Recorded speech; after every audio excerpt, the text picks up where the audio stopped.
Students,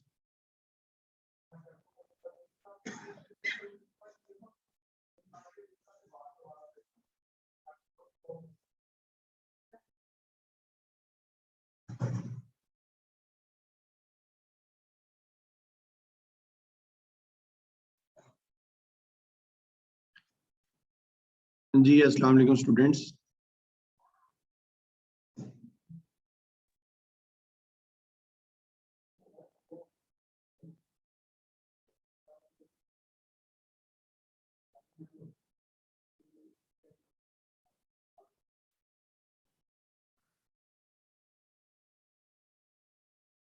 जी वालेकुम सलाम जाहिद साहब। जी हम लोगों ने कल ये तीन मेथड्स इसके डिस्कस किए थे, फाइफो, लाइफो एंड एवको। एवको के साथ जो प्राइसेस चेंज की थी वो वाला मैंने आपको करने के लिए दिया था, आप लोगों ने किया उस क्वेश्चन को?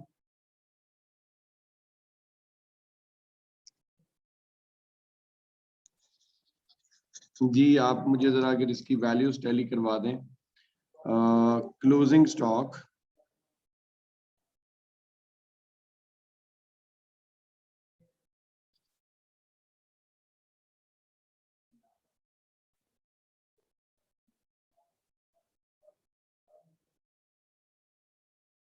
और इशू कॉस्ट आप बता रहे हैं।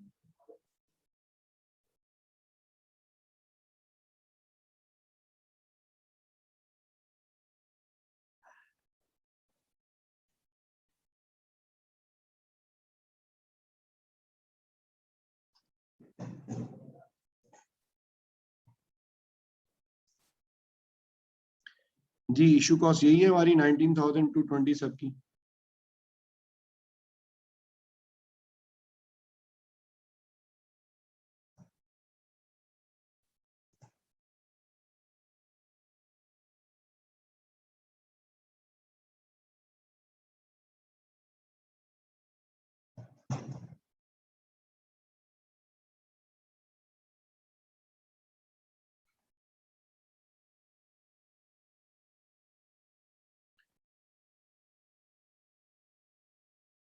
जी ये आंसर्स हैं, मतलब ये मैंने आपके सामने स्टैट्स लिखे हुए हैं।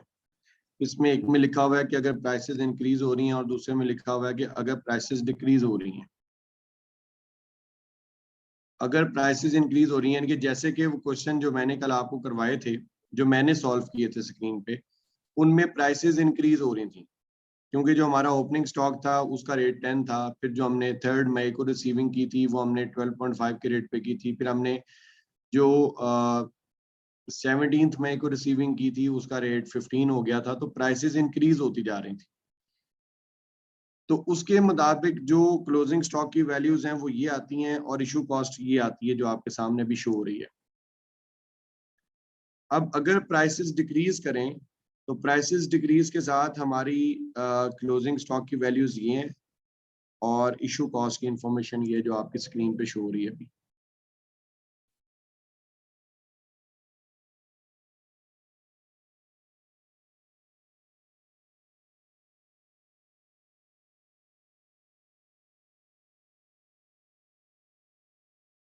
जी अगर किसी की वैल्यूज टैली नहीं कर रही तो बता दें, कोई मसला मसाइल है तो, नहीं तो फिर इस पर डिस्कशन शुरू करूंगा।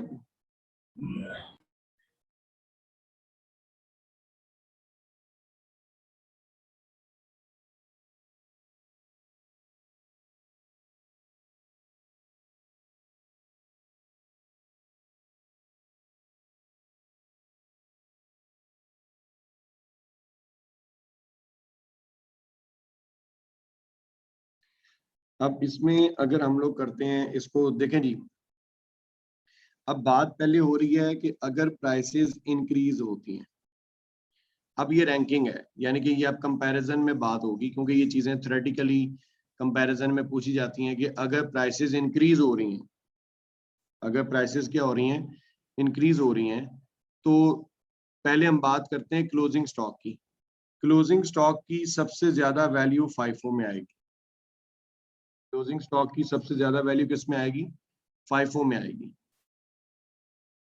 उससे कम एफको में। अब एफको हमेशा इन तीनों के कंपैरिजन में सेकंड नंबर पे होगा, चाहे आप इशू कॉस्ट की बात कर लें, चाहे आप क्लोजिंग स्टॉक की बात कर लें, यानी कि ये हमेशा आपके फाइफो और लाइफो के मिड में आएगा। वजह उसकी ये है कि इसमें हम लोग नई और पुरानी क्वांटिटीज को मिला के इसकी वैल्यूज क्लोजिंग स्टॉक और इशू कॉस्ट वगैरह मेजर कर रहे होते हैं। अब इसमें क्या चीज है, ये फाइफो जो है, फाइफो से क्लोजिंग स्टॉक की वैल्यू ज्यादा है और इशू कॉस्ट सबसे कम है। वजह उसकी क्या है, ऐसा क्यों है, उसकी एक रीजन है। इस चेंज की वजह है, फाइफो में क्या होता है कि हमने जो स्टॉक पहले लिया, हमने पहले उसको उसमें से इशू करना है। यानी कि जो स्टॉक हमारे पास पहले आया था, पहले हम उसमें से इश्यूज करेंगे। जो स्टॉक हमारे पास पहले आया था, पहले हमने उसमें से इश्यूज करने हैं। जब वो खत्म हो जाता है, फिर उसके बाद वाले को हम यूज करते हैं। जब वो खत्म होता है, फिर उसके बाद आए हुए स्टॉक को यूज करते हैं। तो इस तरह सीक्वेंस में हम चलते जाते हैं। अब फाइफो का मतलब है फर्स्ट इन फर्स्ट आउट, यानी कि जो स्टॉक पहले आया पहले उसको निकालेंगे। अब प्राइसेस इंक्रीज होने का मतलब पहले अंडरस्टैंड करना होगा। प्राइसेस इंक्रीज का मतलब ये है कि जो स्टॉक हमने पहले खरीदा था उसका रेट कम था, जो उसके बाद खरीदा उसका रेट ज्यादा था, जो उसके बाद खरीदा उसका रेट उससे भी ज्यादा है। यानी कि जो क्वांटिटी हमारे पास जितनी ज्यादा पुरानी है उसकी वैल्यू उतनी कम है, और जो वैल्यू जितनी ज्यादा नहीं है वो उसकी वैल्यू उतनी ज्यादा है। मेरी बात समझ रहे हैं? यानी कि जो स्टॉक हमने सबसे पहले खरीदा था पास्ट में, उसकी वैल्यू सबसे ज्यादा है, और जो हमने सबसे एंड पे खरीदा उसकी वैल्यू जो हमने सबसे पुराना खरीदा तो उसकी वैल्यू कम है। जो हमने रिसेंटली खरीदा है, जो मोस्ट रिसेंट है, जो स्टॉक जितना ज्यादा रिसेंट है उसकी वैल्यू भी, उसकी प्राइस भी उतनी ज्यादा हाई है। ये मतलब है प्राइस इंक्रीज का, यानी कि पुराने स्टॉक की वैल्यू कम है, नए स्टॉक की वैल्यू ज्यादा है। अब फाइफो में जो स्टॉक हमने यूज किया है वो पुराना स्टॉक है। फाइफो में जो हमने स्टॉक यूज किया वो कौन सा वाला स्टॉक है, वो पुराना वाला स्टॉक है। इसका मतलब जो हम यूज कर रहे हैं वो पुराना स्टॉक है, और जो हमारे पास क्लोजिंग स्टॉक में बच रहा है वो नया वाला स्टॉक है। ज़ाहिर है जो फर्स्ट इन फर्स्ट आउट है, जो स्टॉक पहले आएगा पहले हम उसको यूज करेंगे, फिर उसके बाद वाले को, फिर उसके बाद वाले का, एंड सो ऑन, फिर इस तरह आगे चलते जाएंगे। तो फर्स्ट इन फर्स्ट आउट, यानी कि जो स्टॉक पहले आया पहले उसको यूज करना है। तो इसका मतलब ये है कि पुराने वाले स्टॉक का रेट तो कम है क्योंकि प्राइसेस इंक्रीज हो रही हैं। मेरी बात समझ आ रही है स्टूडेंट्स या नहीं? प्राइसेस तो इंक्रीज हो रही हैं। प्राइसेस इंक्रीज का मतलब है कि जो स्टॉक जितना ज्यादा पुराना होगा उसकी वैल्यू उतनी ज्यादा कम होगी, और नए वाले स्टॉक की वैल्यू उतनी ज्यादा हाई होगी। अब हम जो स्टॉक यूज करते हैं फाइफो में, कौन सा वाला है, नया वाला पुराना वाला? हम जो स्टॉक यूज करते हैं फाइफो में वो कौन सा स्टॉक होता है, नया वाला या पुराने वाला?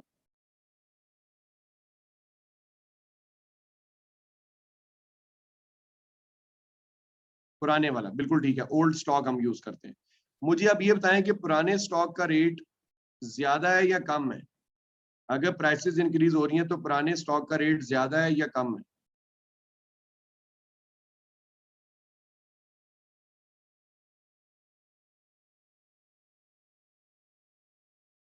नहीं आसान, पुराने वाले स्टॉक का रेट कम है क्योंकि प्राइस इंक्रीज हो रही है। तो जो स्टॉक जितना ज्यादा पुराना है उसका रेट उतना कम है। इसका मतलब ये हुआ कि जो हम स्टॉक यूज कर रहे हैं, जो स्टॉक हम इशू कर रहे हैं वो कम रेट वाला है। तो फिर जाहिर है हमारी इशू कॉस्ट भी तो कम ही बनेगी। Yes or no? जब हमने स्टॉक कम रेट वाला यूज किया तो फिर उसकी वैल्यूएशन भी तो कम रेट पे ही होगी ना, तो हमारी इशू कॉस्ट कम आएगी। Is that clear or not?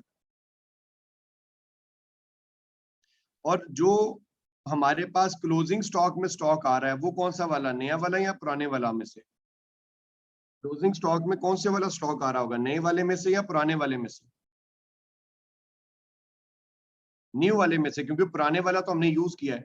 और नए वाले स्टॉक का रेट चूंकि ज्यादा है तो इसलिए क्लोजिंग स्टॉक की वैल्यू भी फाइफो में सबसे ज्यादा है। न्यू वाले स्टॉक की चूंकि वैल्यू ज्यादा है इसलिए क्लोजिंग स्टॉक की वैल्यू भी फाइफो में ज्यादा आ रही है। जी, is that clear or not, yes or no?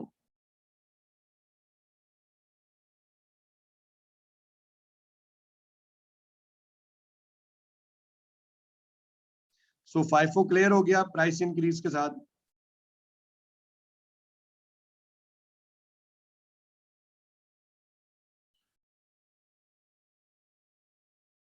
अब आ जाए लाइफो पे। लाइफो की क्लोजिंग स्टॉक की वैल्यू सबसे कम होगी जब प्राइसेस इंक्रीज हो रही हैं, जबकि इशू कॉस्ट सबसे ज्यादा होगी, क्योंकि लाइफो में हमने स्टॉक यूज कौन सा किया होगा, नया वाला या पुराने वाला? जी, लाइफो में हमने स्टॉक कौन सा वाला यूज किया होगा, न्यू या old? Last in first out, new वाला। और न्यू वाले का रेट ज्यादा या कम?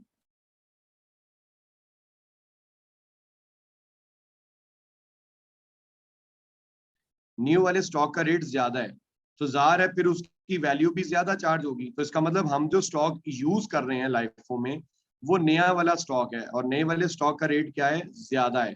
तो जब नए वाले स्टॉक का रेट ज्यादा है तो फिर इशू कॉस्ट भी जो है वो लाइफो में सबसे ज्यादा होगी, क्योंकि हम जो यूज कर रहे हैं वो हाई रेट वाला स्टॉक है, तो ज़ाहिर है उसकी वैल्यूएशन भी फिर ज्यादा होगी, उसकी वैल्यू ज्यादा निकलेगी।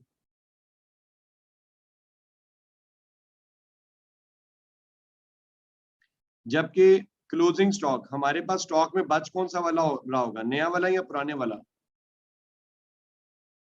हमारे पास क्लोजिंग स्टॉक में कौन सा स्टॉक बच रहा होगा, नया वाला या पुराने वाला? मोस्टली पुराने वाला।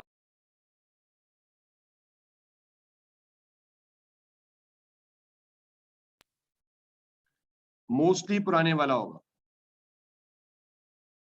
मोस्टली कौन सा स्टॉक होगा, पुराने वाला। और पुराने वाले का रेट कम था, इसलिए क्लोजिंग स्टॉक की वैल्यू जो है लाइफो में कम आएगी, क्योंकि लाइफो में हमारे पास क्लोजिंग स्टॉक कौन सा आ रहा है, मोस्टली पुराना स्टॉक, और पुराने स्टॉक का रेट क्या है, कम है, इसलिए क्लोजिंग स्टॉक की वैल्यू लाइफो में कम आ रही है। अब एफको की वैल्यू जो है वो हमेशा मिड में फॉल करेगी। वजह उसकी, एफको की वैल्यू मिड में क्यों आएगी? उसकी वजह यह है कि एफको मेथड में आपने नए और पुराने स्टॉक को मिक्स करके एक वेटेड एवरेज रेट निकाला था। नए और पुराने स्टॉक को मिला के आपने एक वेटेड एवरेज रेट निकाला था और उस पर इश्यूज किए थे, इसलिए वो फिर आपका एफको मेथड हमेशा फाइफो और लाइफो के मिड में ही आएगा, चाहे क्लोजिंग स्टॉक वाइज बात करो, चाहे उसको इशू कॉस्ट वाइज बात कर लो, चाहे प्राइस इंक्रीज के साथ बात करो या चाहे प्राइस डिक्रीज के साथ बात करो, वो हमेशा उसके मिड में फॉल करेगा। जैसे अब यहाँ पर अगर देखा जाए, अगर प्राइसेस जो हैं वो डिक्रीज हो रही हैं, अगर प्राइसेस क्या हो रही हैं, डिक्रीज हो रही हैं। अब अगर प्राइसेस डिक्रीज होती हैं, प्राइस डिक्रीज का मतलब क्या होगा कि पुराने स्टॉक का रेट ज्यादा या कम? प्राइसेस डिक्रीज होने का मतलब क्या होगा, पुराने स्टॉक का रेट कम है या ज्यादा?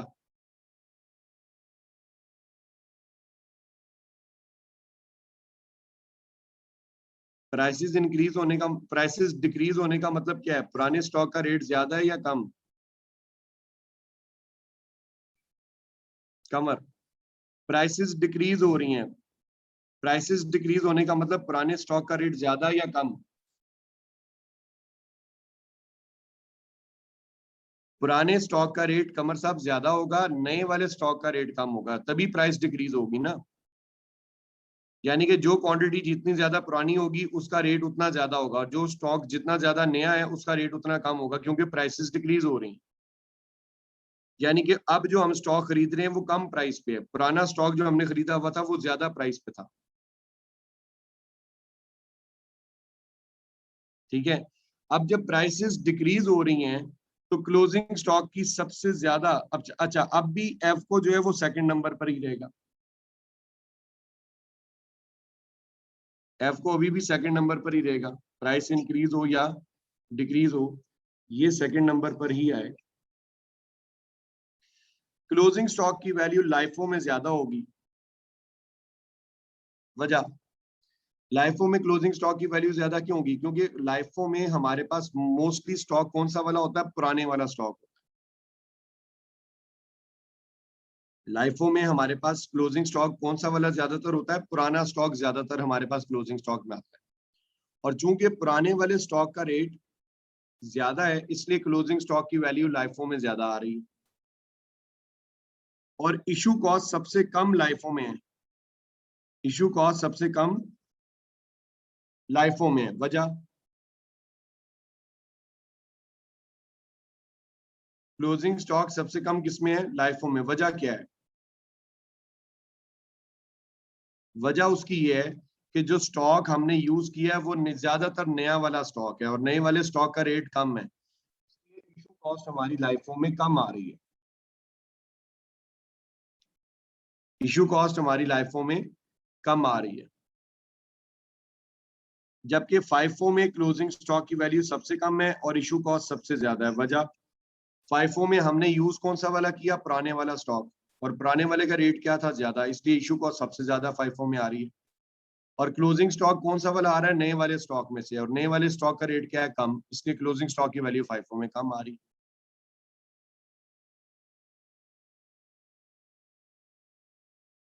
जी बिल्कुल तारिक, अगर प्राइसेस इंक्रीज हो रही होंगी तो इसका मतलब है कि पुराने वाले स्टॉक का रेट कम होगा, नए वाले स्टॉक का रेट ज्यादा होगा।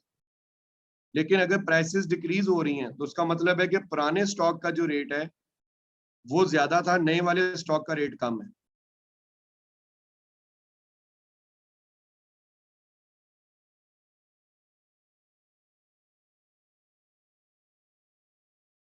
ये रैंकिंग है, ये चीज उसने कंपैरिजन में पूछनी है।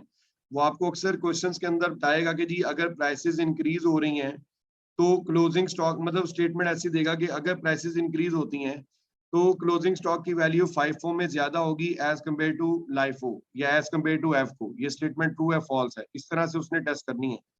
अगर प्राइसेस इंक्रीज हो रही हैं तो उस पे जो हमारे इशू कॉस्ट है वो लाइफो में ज्यादा होगी एज कम्पेयर टू एफको। इस तरह की ट्रू फॉल्स में वो स्टेटमेंट पूछेगा। अच्छा, यहाँ पर अब एक पॉइंट है बड़ा इंपॉर्टेंट, वो ये है कि मैंने क्लोजिंग स्टॉक के साथ स्लैश लगा के प्रॉफिट लिखा हो। अब क्लोजिंग स्टॉक में और प्रॉफिट में डिफरेंस होता है। क्लोजिंग स्टॉक और प्रॉफिट एक चीज के नाम नहीं है। क्लोजिंग स्टॉक में और प्रॉफिट में डिफरेंस है। क्लोजिंग स्टॉक में और प्रॉफिट में क्या है? डिफरेंस है। क्लोजिंग स्टॉक और प्रॉफिट में क्या है? डिफरेंस है। लेकिन प्रॉफिट की भी रैंकिंग वही होगी जो क्लोजिंग स्टॉक वाइज रैंकिंग बन रही है। मतलब जैसे अगर ये हम कह रहे हैं कि प्राइसेस डिक्रीज हो रही हैं तो क्लोजिंग स्टॉक की सबसे ज्यादा वैल्यू लाइफो में है 8000, तो फिर प्रॉफिट भी सबसे ज्यादा लाइफो में होगा, जितना भी होगा पर वो लाइफो में ज्यादा होगा, क्योंकि क्लोजिंग स्टॉक और प्रॉफिट डायरेक्टली प्रोपोर्शनल होते हैं। बस ये बात अभी फिलहाल अगर किसी को पता है तो वेल एंड गुड, नहीं पता तो फिलहाल मान लें कि ऐसा ही होता है, क्योंकि इसके ऊपर लंबी डिबेट करेंगे जब हम एब्जॉर्प्शन एंड मार्जिनल कॉस्टिंग वाला चैप्टर पढ़ रहे होंगे। फिलहाल इतना याद रखें कि क्लोजिंग स्टॉक और प्रॉफिट डायरेक्टली प्रोपोर्शनल होते हैं। क्लोजिंग स्टॉक और प्रॉफिट दोनों क्या होते हैं?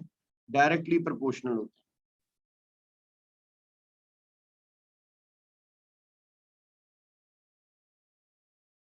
क्लोजिंग स्टॉक और प्रॉफिट क्या होते हैं? Directly proportional. यानी कि अगर क्लोजिंग स्टॉक बढ़ेगा तो प्रॉफिट भी बढ़ेगा, लेकिन अगर क्लोजिंग स्टॉक कम हो रहा है तो प्रॉफिट भी कम हो जाएगा। यानी कि इफेक्ट सेम है, अमाउंट में फर्क होता है लेकिन इम्पैक्ट सेम होता है। अब जो रैंकिंग क्लोजिंग स्टॉक वाइज बनेगी एग्जैक्टली वही रैंकिंग प्रॉफिट वाइज भी होगी। तो ये बात मैंने इसलिए बताई है क्योंकि बाज औकात क्वेश्चंस के अंदर वो क्लोजिंग स्टॉक की बजाय प्रॉफिट का वर्ड यूज कर रहा होता है। तो जब वो प्रॉफिट बोले तो आप अपने जेहन में क्लोजिंग स्टॉक की रैंकिंग रखें, क्योंकि जो रैंकिंग क्लोजिंग स्टॉक वाइज है एग्जैक्टली वही रैंकिंग प्रॉफिट वाइज होगी।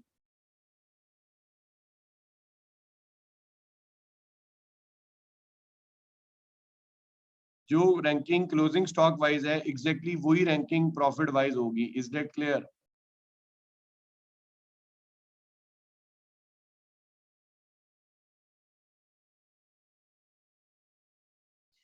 बाकी जहां तक इन क्वेश्चंस की प्रैक्टिस की बात है तो वो जब आप लोग इसके वो प्रैक्टिस पैक आपको मिला हुआ है उसको जब आप सॉल्व करेंगे तो आपको आइडिया हो जाएगा कि इसके अंदर से टेस्टिंग किस तरह से हो सकती है। न्यूमेरिकल टेस्टिंग भी हो सकती है, थ्योरेटिकल भी हो सकती है, तो दोनों टाइप की टेस्टिंग जो है वो इसमें पॉसिबल है।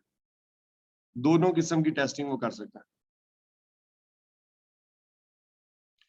जी ये बात साहब, प्राइस मैंने ये बताया कि अगर प्राइसेस इंक्रीज हो रही हो तो फिर रैंकिंग ये बनेगी, और अगर प्राइसेस डिक्रीज हो तो तब रैंकिंग ये है। मतलब ये मैंने उनकी उन्हीं स्टैट्स को जो कल हमने क्वेश्चंस किए थे उनको सामने लिखकर मैंने उसको रैंक कर दिया, क्लोजिंग स्टॉक वाइज भी और इशू कॉस्ट वाइज। अब आप इसको रिकॉर्डिंग से कवर कर लें, क्योंकि अब अगर मैं इसको दोबारा डिस्कस करता हूँ तो बड़े आराम से इसके ऊपर 20 मिनट्स लग जाएंगे।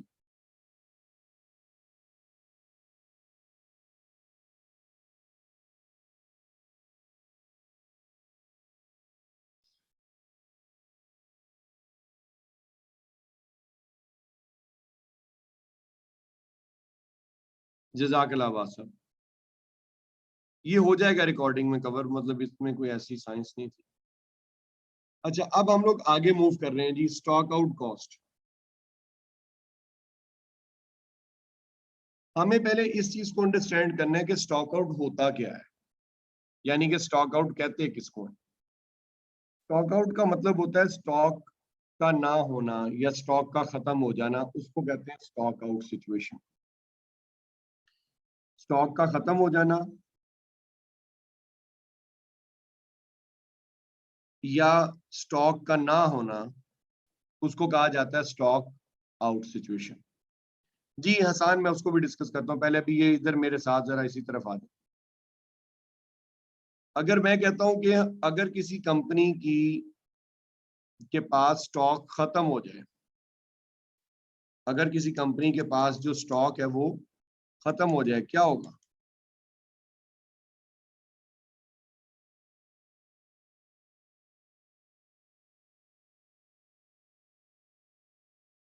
अगर किसी कंपनी के पास स्टॉक खत्म हो जाए तो क्या होगा जी? अगर हमारी कंपनी है फॉर एग्जांपल, और हम लोग कोई गारमेंट्स का बिजनेस है, अब अगर हमारे पास गारमेंट्स बनाने के लिए जो फैब्रिक चाहिए, अगर वो फैब्रिक खत्म हो जाए तो क्या होगा?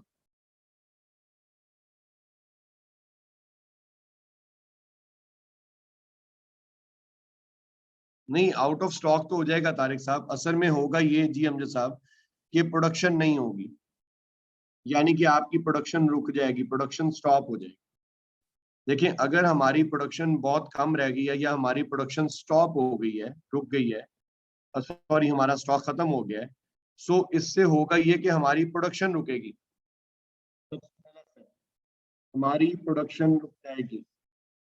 अब प्रोडक्शन रुकने का मतलब ये है लॉस्ट ऑफ कस्टमर गुडविल, यानी कि हम अपने कस्टमर्स लूज करेंगे, क्योंकि हमारी सेल्स कम हो रही होंगी, क्योंकि ज़ाहिर है जब हमारी प्रोडक्ट मार्केट में कस्टमर्स को अवेलेबल नहीं होंगी तो ज़ाहिर है कस्टमर ये थोड़ी कहेगा कि वो सब्र करेगा, वो तो कोई उसका अल्टरनेट या उसका कोई सब्सटीट्यूट ढूंढेगा। ठीक है, तो वो अपनी फ्यूचर सेल्स आप बिजनेस जो है वो लूज कर रहा है, कस्टमर्स लूज कर रहे हैं। लेबर आइडल टाइम, लेबर फारिग बैठेगी, क्योंकि जब काम करने को नहीं होगा तो लेबर फारिग बैठेगी। और फिर उसके बाद अगर हमें फौरन अगर ऑर्डर सप्लाई चाहिए हो तो उसके ऊपर फिर हमें एक्स्ट्रा कॉस्ट वो चार्ज कर सकता है सप्लायर, कि आप अर्जेंट सप्लाई चाह रहे हैं तो फिर हम आपका रेट आपको ज्यादा चार्ज करेंगे। तो ये वो चीजें हैं जो स्टॉक खत्म होने की वजह से हमें फेस करनी पड़ सकती हैं। रेपुटेशन बेसिकली जाहिर साहब आपकी इफेक्ट होगी बिजनेस की।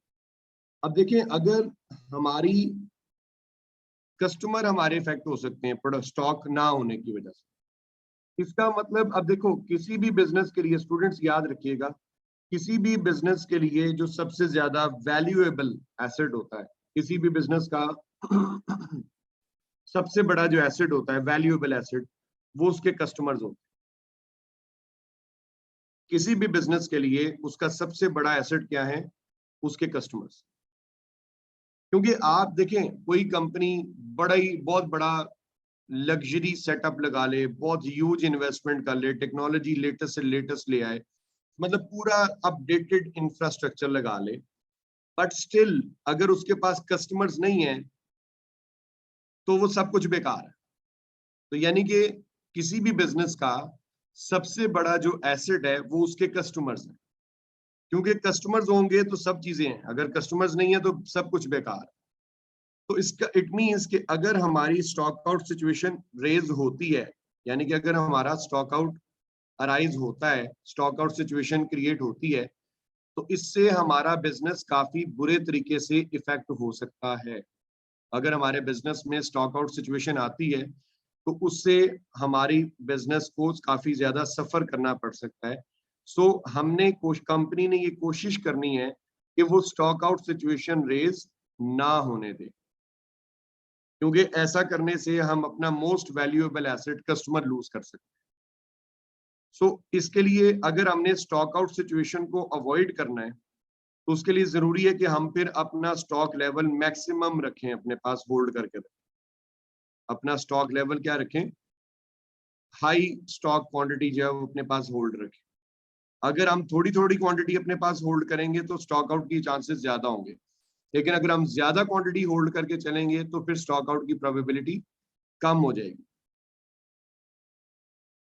अब वो कह रहा है कि जी स्टॉक आउट कॉस्ट यानी कि अब ये जो चीजें जो भी हमने पीछे डिस्कस की हैं, ये जो सारी हमें सफर करनी पड़ेंगी, वो एक किस्म की स्टॉक आउट कॉस्ट है। जो हमें आइडल टाइम की कॉस्ट पड़ेगी, कस्टमर लूज करने की कॉस्ट पड़ेगी, अर्जेंट ऑर्डर करने पे हमें जो एक्स्ट्रा कॉस्ट पड़ेगी, ये सारी हमारी स्टॉक आउट कॉस्ट है। जो हम अपनी रेपुटेशन इफेक्ट कर रहे हैं, फ्यूचर सेल्स लूज कर रहे हैं, वो भी हमारी स्टॉक आउट कॉस्ट है। यानी कि स्टॉक आउट होने की वजह से जो सारे बुरे हालात हमें फेस करने पड़ेंगे वो हमारे लिए कॉस्ट है।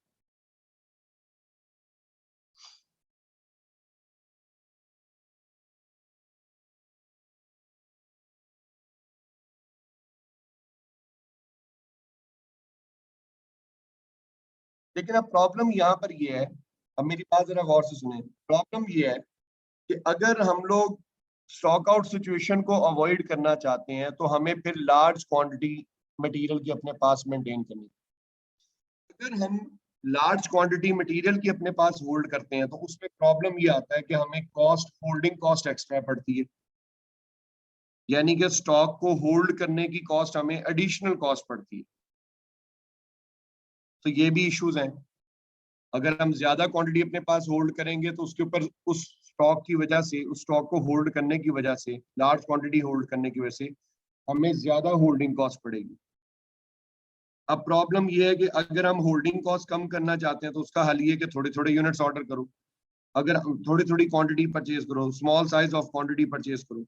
अगर हम स्मॉल साइज की क्वांटिटी परचेज करना चाहते हैं तो उससे स्टॉक आउट की प्रोबेबिलिटी बढ़ जाती है। तो अब बेसिकली हमें इसके अंदर ये चीज देखनी है कि फिर हमें कब ऑर्डर करना चाहिए, कितना स्टॉक रखना हमारे लिए फिजिबल होगा, ठीक है, ताकि हम अपनी स्टॉक आउट सिचुएशन को क्या कर सकें, मिनिमाइज कर सकें। तो उसके लिए फिर हम लोग क्या करते हैं, स्टॉक कंट्रोल लेवल्स मेंटेन करते हैं। क्या करते हैं हम लोग, स्टॉक कंट्रोल लेवल्स मेंटेन करते हैं। अपनी स्टॉक आउट सिचुएशन को अवॉइड करने के लिए हम लोग स्टॉक कंट्रोल लेवल्स मेंटेन करते हैं। स्टॉक आउट सिचुएशन को अवॉइड करने के लिए हम लोग अपने पास क्या कर रहे हैं, स्टॉक कंट्रोल लेवल्स मेंटेन कर रहे हैं। स्टॉक कंट्रोल लेवल्स हम कैसे मेंटेन करेंगे,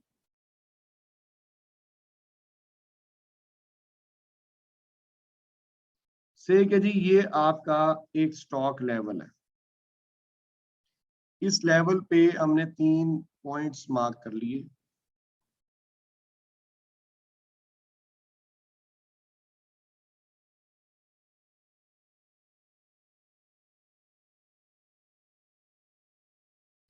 ये हमने 3 लेवल्स मार्क कर दिए।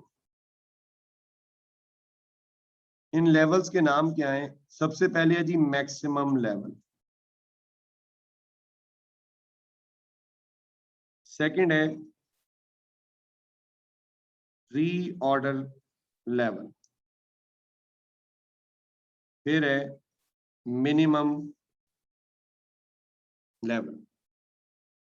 मैक्सिमम लेवल, रीऑर्डर लेवल और मिनिमम लेवल। लेट सपोज कि हमारा मैक्सिमम लेवल जो है वो 10,000 kgs का है। हमारा मैक्सिमम लेवल क्या है, 10,000 kgs। और जब हमारे पास 6,000 kg रह जाता है तो हमारा रीऑर्डर लेवल आ जाता है, यानी कि रीऑर्डर लेवल कितनी क्वांटिटी पे, 6000 केजीज पर, और मिनिमम लेवल हमारा कितने केजीज पर है, 3000 केजीज पे हमारा मिनिमम लेवल है। 3000 केजीज पे हमारा क्या है, मिनिमम लेवल। अब इसमें हमने क्या किया, हमने अपना मैक्सिमम लेवल मेंटेन किया,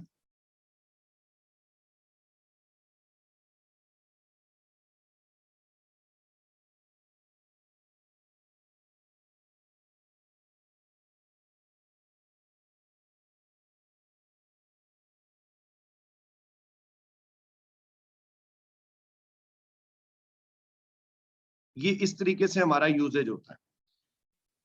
अब ये देखो, हमने मैक्सिमम लेवल 10,000 केजी अपने पास मेंटेन किया। अब 10,000 केजीज आ रहा है, जब हमने मेंटेन किया तो अब 10,000 केजी हर वक्त पड़ा तो नहीं रहेगा, उसको तो हम साथ साथ यूज करते जाएंगे। अब यहां से हमने अपने स्टॉक को यूज करना शुरू किया, इस पॉइंट तक हम यूज करते आए, यानी कि इस दौरान हमने कितने यूनिट्स यूज कर लिए, 4000 केजी। हमने इस दौरान कितनी क्वांटिटी यूज कर ली है, 4000 केजी। हमने यहां से यूज करना शुरू किया था, यूज करते करते हम इस पॉइंट तक पहुंचे, ठीक है। इस पॉइंट पे पहुंचे, कितने यूनिट्स रह गए थे, 6000। अब 6000 केजी जब रह जाता है तो ये हमने एक रीऑर्डर लेवल मेंटेन किया, जैसे कि इसके नाम से जाहिर है, रीऑर्डर लेवल, दोबारा ऑर्डर करने का लेवल। यानी कि जब हमारे पास इतनी क्वांटिटी रह जाएगी तो स्टोर्स डिपार्टमेंट, परचेज डिपार्टमेंट को परचेज रेक्विजिशन भेज देगा। यानी कि स्टोर डिपार्टमेंट के पास, स्टोर डिपार्टमेंट ने एक लेवल मार्क किया हुआ है कि जब मेरे पास 6000 केजी का मटेरियल रह जाएगा तो मैंने क्या करना है, मैंने परचेज मैनेजर को परचेज रेक्विजिशन भेज देनी है कि अब हमारे पास, हमें स्टॉक मार्केट से मजीद परचेज करने की जरूरत है। तो वो उसको क्या भेजेगा, परचेज रेक्विजिशन भेज देगा। लेकिन यहाँ पर जब हम सप्लायर को ऑर्डर प्लेस करने के लिए भेज रहे हैं तो हम अपनी प्रोडक्शन रोकेंगे नहीं, हम अपनी प्रोडक्शन कंटिन्यू रखेंगे इस क्वांटिटी से। फर्ज करें कि ऑर्डर मिलने तक एक अंदाजे के मुताबिक हम इसमें से 1000 केजी मजीद इस्तेमाल कर चुके हुए हैं, यानी कि अभी इस पॉइंट पे हमारे पास 10,000 केजी था, हमने 10,000 केजीज के ऊपर काम करना शुरू किया। जब हम 10,000 केजीज को यूज करते जा रहे थे तो हमारा स्टॉक लेवल बहुत तेजी से नीचे आ रहा था। जब हमारा स्टॉक लेवल 6000 केजी रह गया तो इसका मतलब है कि अब हमने सप्लायर को ऑर्डर प्लेस करना है। तो 6000 केजी रह गया, हमने सप्लायर को ऑर्डर दे दिया। लेट्स सपोज कि हमारा जो सप्लायर है वो ऑन एवरेज 4 डेज में हमें सप्लाई देता है।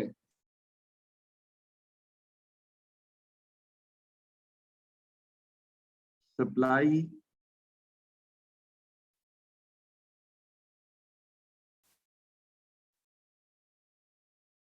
इन 4 डेज, यानी कि इसको हम कह सकते हैं कि ये हमारा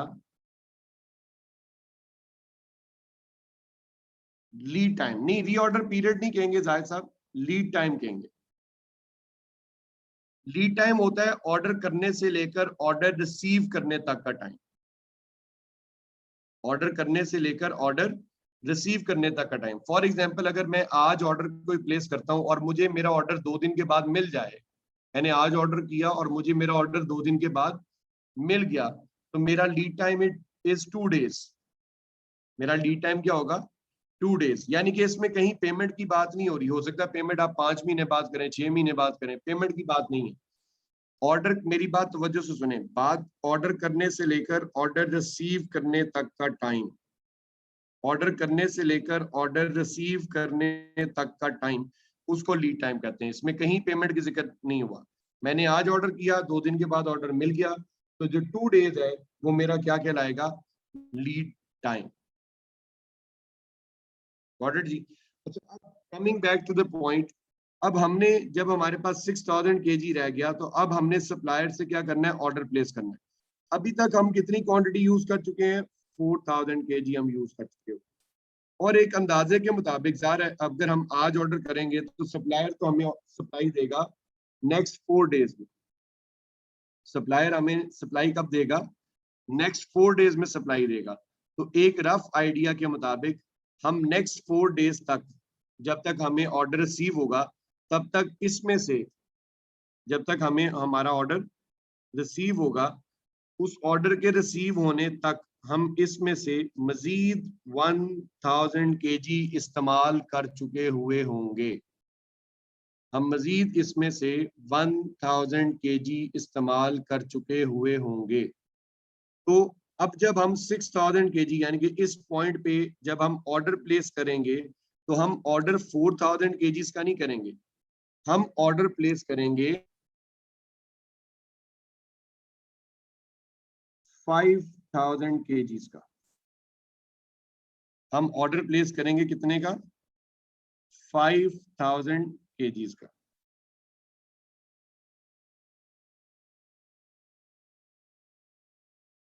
हम ऑर्डर कितने यूनिट्स का देंगे? इसको हम कहेंगे री ऑर्डर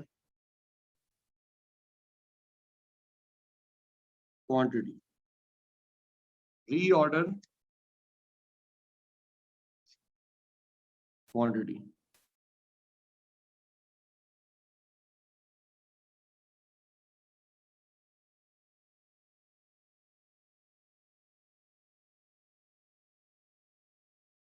इसको हम क्या कहेंगे? री ऑर्डर क्वांटिटी। और ये री ऑर्डर क्वांटिटी हमारी बन कितनी रही है? 5000 केजी। जी एग्जैक्टली। देखें होता ही है तारिक साहब कि हमें एक ऑन एवरेज एक आइडिया होता है कि हम डेली कितना मटेरियल इस्तेमाल कर लेते हैं। एक दिन में ऑन एवरेज हमारा कितना मटेरियल इस्तेमाल हो जाता है। तो हम ये देखते हैं कि अगले 4, क्योंकि सप्लाई 4 दिनों में आएगी, तो नेक्स्ट 4 डेज में हम इसमें से कितना मजीद स्टॉक इस्तेमाल कर लेंगे तब तक। तो उसका एक रफ एस्टिमेट लिया हमने। तो एक रफ एस्टिमेशन के मुताबिक हम इसमें से 1000 केजी इस्तेमाल कर चुके हुए होंगे। ऑर्डर मिलने तक हम इसमें से मजीद 1000 केजी इस्तेमाल कर चुके हुए होंगे। तो जब हम ऑर्डर प्लेस करेंगे इस पॉइंट पे, री ऑर्डर लेवल पे बैठ के जब हम ऑर्डर प्लेस करेंगे तो हम ऑर्डर करेंगे 5000 केजीज का। हम ऑर्डर करेंगे 5000 केजीज का। पर्पस उसका क्या है? हम 5000 केजीज का ऑर्डर क्यों कर रहे हैं? 5000 केजीज का ऑर्डर इसलिए कर रहे हैं ताकि जब ये ऑर्डर रिसीव हो तो स्टॉक लेवल फिर से मैक्सिमम पर आ जाए। स्टॉक लेवल फिर से क्या हो जाए? मैक्सिमम पर आ जाए। स्टॉक लेवल फिर से क्या हो जाए? मैक्सिमम पर आ जाए। स्टॉक लेवल फिर से क्या हो जाए? मैक्सिमम पर आ जाए। क्योंकि जितना ज्यादा हमारा स्टॉक लेवल मैक्सिमम लेवल के क्लोज रहेगा, हमारी स्टॉक आउट की प्रोबेबिलिटी उतनी कम होगी। जितना ज्यादा हम मैक्सिमम लेवल के क्लोज रहेंगे, हमारा स्टॉक लेवल जितना ज्यादा मैक्सिमम लेवल के क्लोज रहेगा, उतनी ज्यादा स्टॉक आउट की प्रोबेबिलिटी कम है। मैक्सिमम लेवल भी अब यहाँ पे सुन लें। मैक्सिमम लेवल वो होता है कि जो मैक्स क्वांटिटी जो हम अपने पास होल्ड कर सकते। जैसे अगर एक गिलास है, आप एक गिलास में पानी डालते हैं तो उसकी एक लिमिट है जितना पानी उस गिलास के अंदर आ सकता है। तो वो जितना पानी उस गिलास के अंदर आ सकता है वो उसका मैक्स लेवल है। अगर आप उससे ज्यादा पानी डालेंगे तो वो पानी बाहर गिरेगा। तो मैक्सिमम लेवल एक मैक्स क्वांटिटी है जो हम अपने पास होल्ड कर सकते हैं। यानी कि बास जगहों पर लोग इसको ये भी कह देते हैं कि ये स्टोर की मैक्स कैपेसिटी है। ठीक है। तो मैक्सिमम लेवल वो लेवल है जो जिससे हमारा स्टॉक लेवल कभी एक्सीड नहीं करना चाहिए। एक मैक्स क्वांटिटी जो हम अपने पास होल्ड करेंगे जिससे हमारा स्टॉक लेवल कभी नहीं बढ़ेगा, उसको हम कहते हैं ये मैक्सिमम लेवल। अब जितना हमारे पास स्टॉक मैक्सिमम लेवल के क्लोज रहेगा, स्टॉक आउट की प्रोबेबिलिटी उतनी कम होगी। स्टॉक खत्म होने के चांसेस उतने ज्यादा कम होंगे। जी बात समझ में आई? अब जब स्टॉक लेवल दोबारा से मैक्सिमम पर आ गया इसके बाद फिर इसी तरह यही ऑनगोइंग प्रोसेस शुरू हो जाएगा, हम यूज करते करते इस पॉइंट पे आएंगे। स्टॉक लेवल फिर जब इतना हो जाएगा, हमें ऑर्डर फिर से मिल जाएगा, हमारा स्टॉक लेवल फिर से मैक्सिमम पे चला जाएगा, हमारा स्टॉक लेवल फिर से क्या हो जाएगा, मैक्सिमम पे चला जाएगा। तो ये एक ऑनगोइंग प्रोसेस है जो चलता रहता है।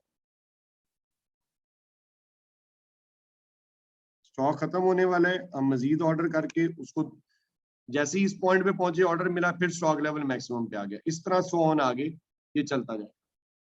लेकिन but there are some exceptions, उसको भी मैं डिस्कस करता हूं। अब ये जो क्वांटिटी है, ये जो गैप है, इसको हम कहते हैं कि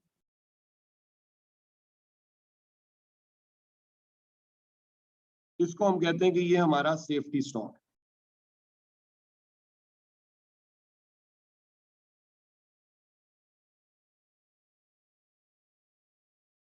या इसको हम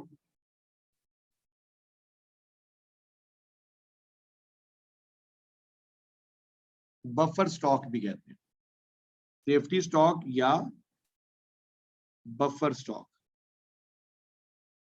सेफ्टी स्टॉक या फिर बफर स्टॉक इसको हम कहते हैं। यानी कि जो मिनिमम लेवल में जो हमने 3000 केजीज अपने पास रखे हुए हैं, ये हमारा बफर स्टॉक या ये हमारा सेफ्टी स्टॉक है। यानी कि इस क्वांटिटी को, ये जो क्वांटिटी आती है यहां पर, जो क्वांटिटी है उसको हम यूज करेंगे सिर्फ किसी इमरजेंसी सिचुएशन में।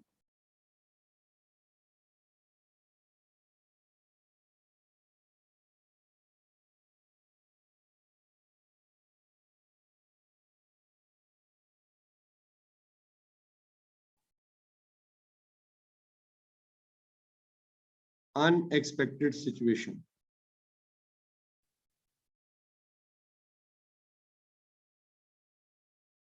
यानी कि ये क्वांटिटी यूज होगी ओनली फॉर अनएक्सपेक्टेड सिचुएशन, यानी कि कोई इमरजेंसी सिचुएशन।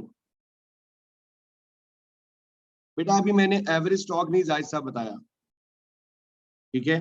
अनएक्सपेक्टेड सिचुएशन को हैंडल करने के लिए हमने ये सेफ्टी स्टॉक रखा हुआ है। अब अनएक्सपेक्टेड सिचुएशन क्या है कि जैसे हमने रीऑर्डर लेवल पे पहुंच के ऑर्डर प्लेस किया, अब एक्सपेक्टेशन तो ये है कि हमें हमारा ऑर्डर नॉर्मली, हमें हमारा ऑर्डर जो है वो 4 डेज में मिल जाता है। तो यानी कि जैसे ही हम इस पॉइंट पे पहुंचते हैं, हमें हमारा ऑर्डर रिसीव हो जाता है। लेकिन कभी ऐसा भी तो हो सकता है कि सप्लायर ने सप्लाई देने में लेट कर दिया, यानी कि अब सप्लायर भी इंसान ही है, मतलब कोई वली तो है नहीं कि वो 4 दिन में हमेशा आपको सप्लाई देगा, कभी वो लेट भी हो सकता है, कुछ फैक्टर्स उसके कंट्रोल में भी नहीं हो सकते। तो अगर वो सप्लायर लेट हो जाएगा तो हम इस पॉइंट पे पहुंच के और अपनी प्रोडक्शन रोकेंगे नहीं, हम फिर इस क्वांटिटी को यूज करके अपनी प्रोडक्शन करते जाएं। बात समझ में आई या नहीं? यानी कि ये वाली क्वांटिटी भी हमारी यूज में आ जाएगी, लेकिन ये ऐसा अनएक्सपेक्टेडली होगा, रूटीन में नहीं होगा। या यूं कह लें कि अगर कभी कहीं मार्केट में मटेरियल शॉर्ट हो जाए, अगर मार्केट में मटेरियल शॉर्ट हो जाता है, तो हम लोग क्या करेंगे कि ये जो हमारे पास सेफ्टी स्टॉक पड़ा हुआ है, इसको यूज करके हम एज लॉन्ग एज हम अपने कस्टमर्स को फैसिलिटेट करते रहेंगे, एज लॉन्ग एज जितना हम उनको फैसिलिटेट कर सकते हैं, जितनी देर तक हम उनको अपनी प्रोडक्ट प्रोवाइड करके दे सकते हैं, हम उनको फैसिलिटेट करते रहें। जी, गॉट इट और नॉट, यस और नो? तो ये इमरजेंसी सिचुएशंस के लिए सेफ्टी स्टॉक का कॉन्सेप्ट ऐसे ही है जैसे बाइक में एक रिजर्व सिस्टम होता है। हम आप सब लोग बाइक चलाते हैं, बाइक के अंदर एक रिजर्व सिस्टम होता है। अब वो बाइक में रिजर्व सिस्टम का मकसद क्या है कि जी बाइक में जो क्वांटिटी रिजर्व है उसको आप ये कंसिडर ही ना करें कि ये आपके पास मौजूद है, वो क्वांटिटी आप अपने पास स्टोर कर लें, ठीक है।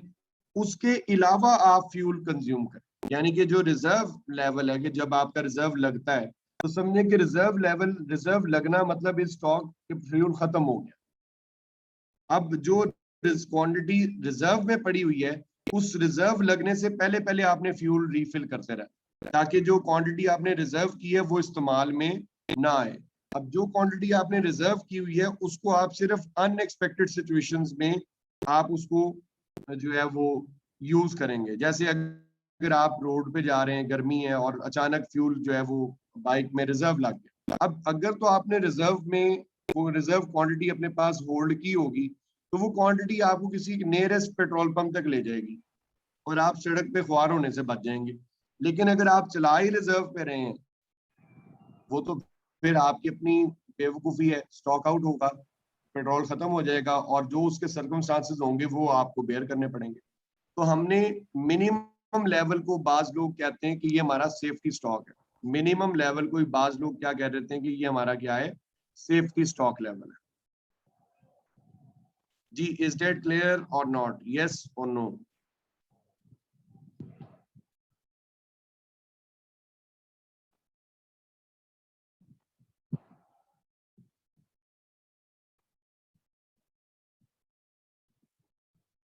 तो ये वो सिस्टम है कि जिससे हम अपना जो इन्वेंट्री लेवल है उसको मेंटेन कर सकते हैं और स्टॉक आउट सिचुएशन को अवॉइड कर सकते हैं। स्टॉक आउट की जो प्रोबेबिलिटी है उसको अवॉइड कर सकते हैं, यानी कि स्टॉक खत्म होने के जो इम्कानात हैं उनको अवॉइड कर सकते हैं, स्टॉक आउट की जो पॉसिबिलिटी है उसको अवॉइड कर सकते हैं।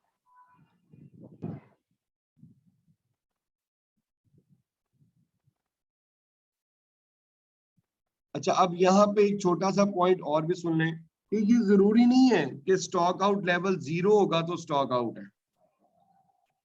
मतलब कोई आप बाप में से ये कॉन्सेप्ट बनाकर बैठ जाए कि जी स्टॉक लेवल जब बिल्कुल 0 होगा तो तब स्टॉक आउट सिचुएशन होगी, नहीं, ये जरूरी नहीं है कि स्टॉक लेवल बिल्कुल 0 हो तो स्टॉक आउट होना लाजिम नहीं है। मतलब अगर हमारे पास मटेरियल की इतनी माइनर क्वांटिटी रह गई है, अगर हमारे पास मटेरियल की इतनी कम क्वांटिटी स्टॉक में रह गई है कि उससे हम अपने नॉर्मल साइज के भी ऑर्डर्स पूरे नहीं कर सकते, उससे हम अपने नॉर्मल साइज के ऑर्डर्स भी पूरे नहीं कर सकते, तो वो भी स्टॉक आउट सिचुएशन है। फॉर एग्जाम्पल, मैं आपको समझाने के लिए सिर्फ एक एग्जाम्पल यहाँ पे दे रहा हूँ। फर्ज करें कि हमें जो ऑर्डर मिलता है on average,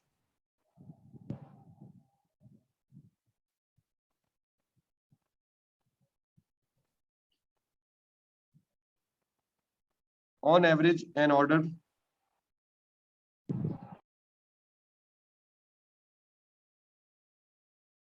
requires on average an order requires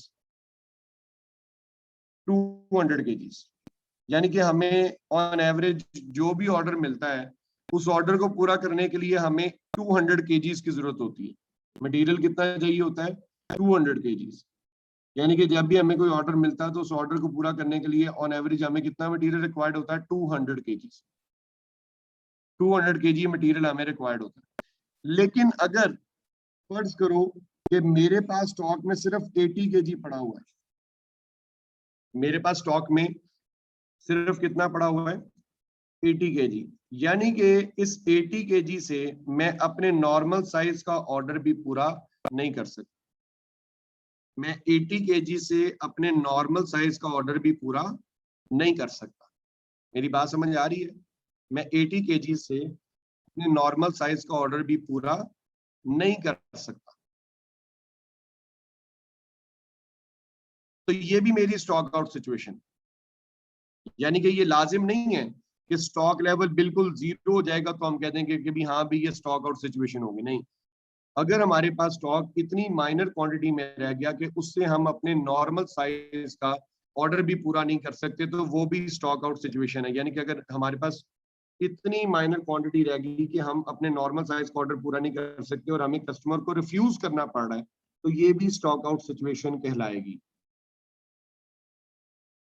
ये भी क्या कहलाएगी, स्टॉक आउट सिचुएशन।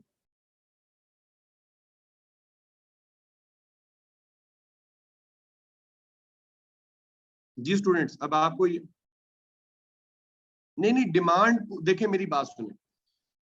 अगर तो रूटीन में मुझे एक ऑर्डर मिलता है 200 से 300 केजी वाला, रूटीन में मुझे कोई ऑर्डर मिलता है 200 से 300 केजी का डिमांड पूरी करने के लिए, जो जिसकी डिमांड है, जिस ऑर्डर की रिक्वायरमेंट, मतलब नॉर्मली जो मुझे ऑर्डर्स मिलते हैं उनके लिए मुझे 200 से लेकर 300 केजी तक की रिक्वायरमेंट होती है। अगर तो इस रेंज में मेरे पास स्टॉक मौजूद रहता है तो वो इसका मतलब है कि मेरी स्टॉक आउट सिचुएशन नहीं है। लेकिन अगर मेरे पास 120 kg है तो इसका मतलब है कि ये अब एक एक्सेप्शनल चीज है, तो इससे मैं अपना नॉर्मल साइज का ऑर्डर पूरा नहीं कर सकता। इससे मैं अपने नॉर्मल साइज का ऑर्डर पूरा नहीं कर सकता, तो ये स्टॉक आउट सिचुएशन में जाएगा। अब अगर एक्सेप्शनली मुझे कोई ऑर्डर मिल जाए जिसके लिए 500 kg का मटेरियल रिक्वायर्ड हो। कितने केजीज की रिक्वायरमेंट है? 500 kg। अब नॉर्मली मुझे कोई ऐसा ऑर्डर नहीं मिलता 500 kg वाला, और मेरे पास स्टॉक में 350 kg पड़ा हुआ, तो ये स्टॉक आउट सिचुएशन नहीं कंसीडर होगी। मतलब एक्सेप्शनली कभी ऐसा कोई ऑर्डर आ जाए जिसके लिए बड़ी लार्ज क्वांटिटी रिक्वायर्ड है, तो वो क्वांटिटी उस वक्त आपके पास नहीं है, तो इसका मतलब ये स्टॉक आउट सिचुएशन नहीं। यानी कि रूटीन में जो ऑर्डर्स आपको मिलते हैं, उन ऑर्डर्स को पूरा करने के लिए अगर आपके पास स्टॉक कम है, ये स्टॉक लेवल 0 हो गया, तो वो स्टॉक आउट।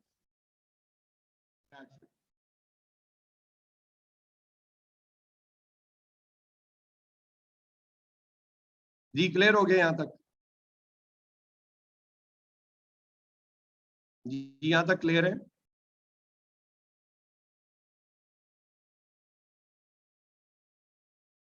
अच्छा, अब यहाँ पे दो वर्ड्स यूज हुए हैं। एक लफ्ज इस्तेमाल हुआ है रीऑर्डर लेवल, और एक लफ्ज इस्तेमाल हो रहा है रीऑर्डर क्वांटिटी।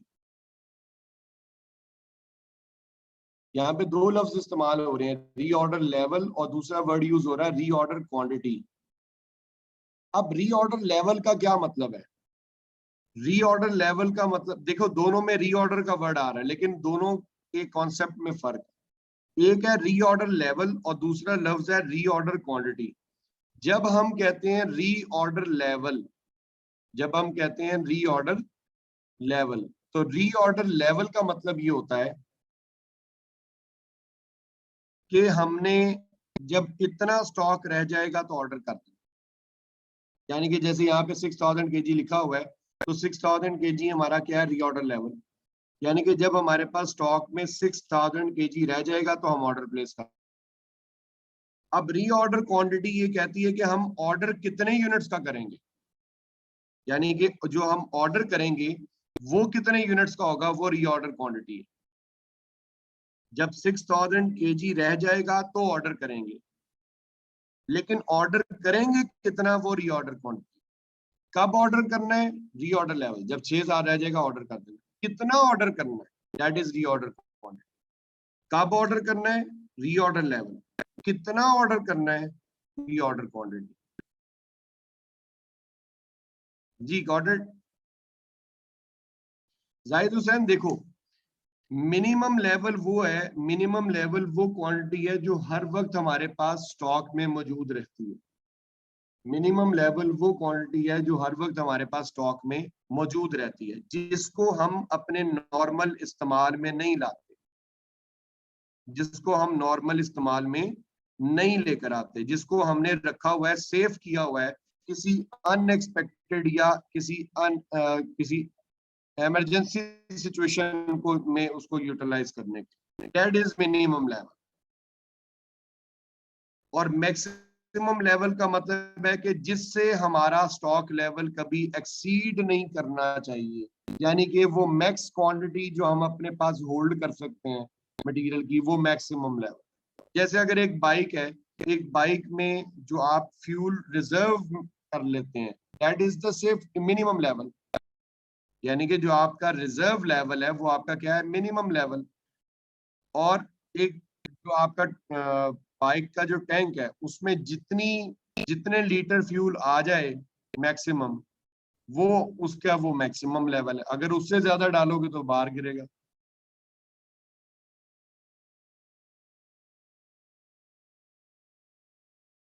ओके हो गया?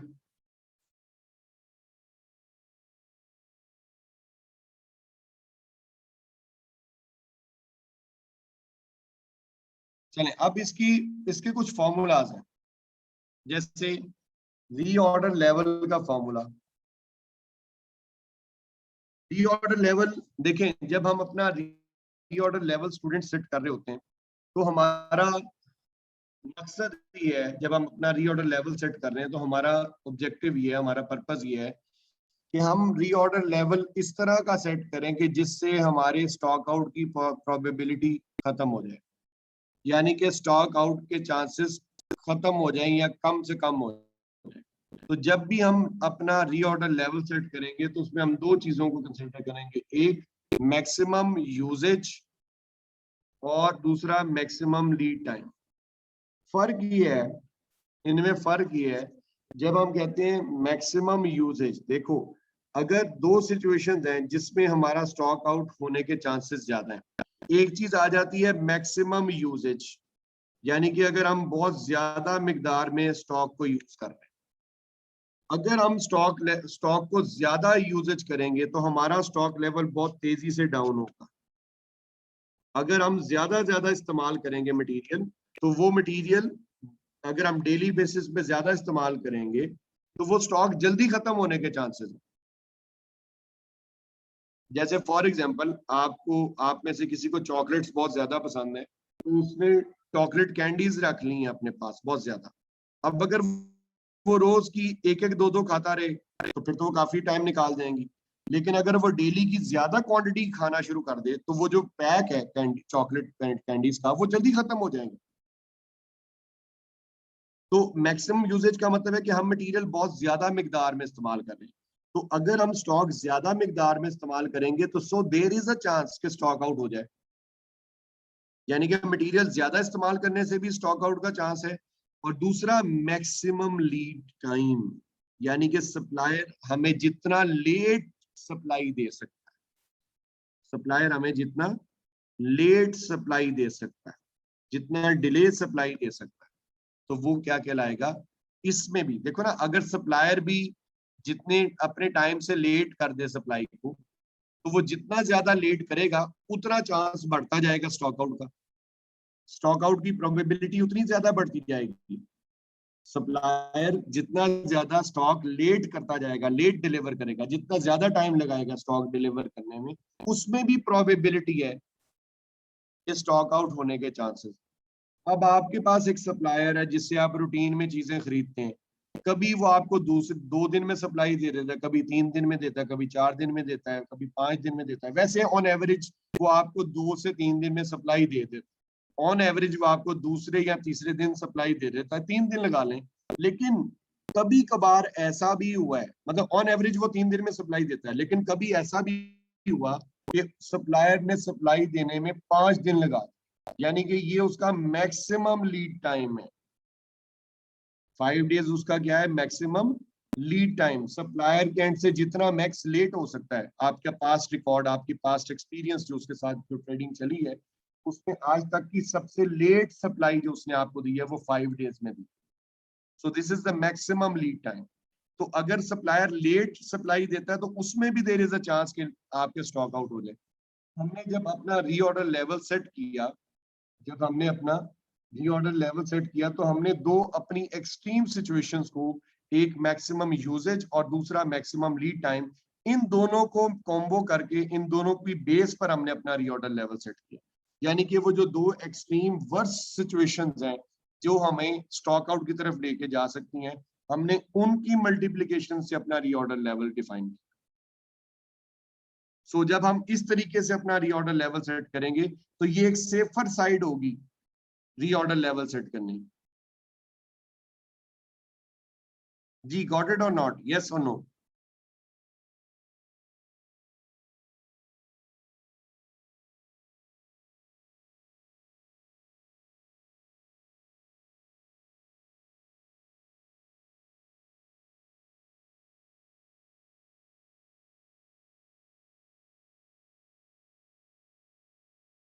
मुझे एक चीज बताएं, अभी मेरा रीऑर्डर लेवल 6000 kgs पर है। स्टूडेंट थोड़ा सा सोच के बताइएगा, लेकिन प्लीज सब लोग इसका आंसर करें।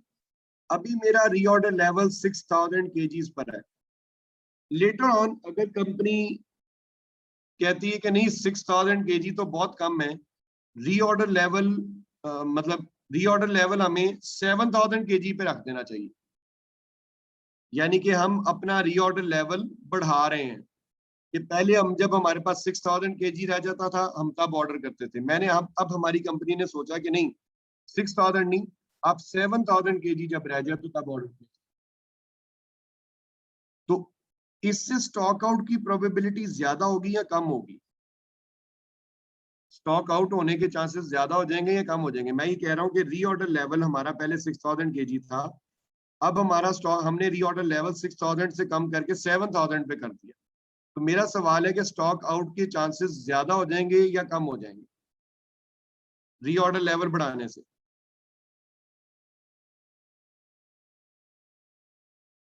जी इजा, वकीजा, बच्चे आप लोग भी इनपुट दें।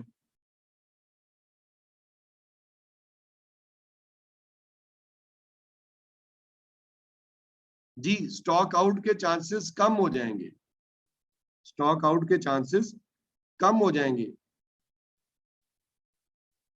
ठीक है, उसकी वजह ये है, स्टॉक आउट के चांसेस कम इसलिए होंगे क्योंकि स्टॉक लेवल जितना ज्यादा मैक्सिमम लेवल के क्लोज रहेगा, स्टॉक आउट की प्रोबेबिलिटी उतनी कम हो जाती है।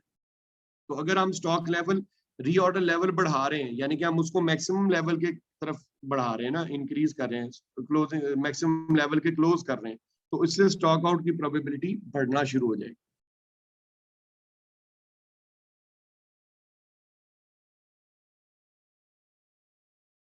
अब है जी stock control levels. Stock control levels में भी यहाँ पे उसने फिर वही बात लीड टाइम की एक्सप्लेनेशन दी है कि लीड टाइम किसको कहते हैं। लीड टाइम होता है जी प्लेसिंग एन ऑर्डर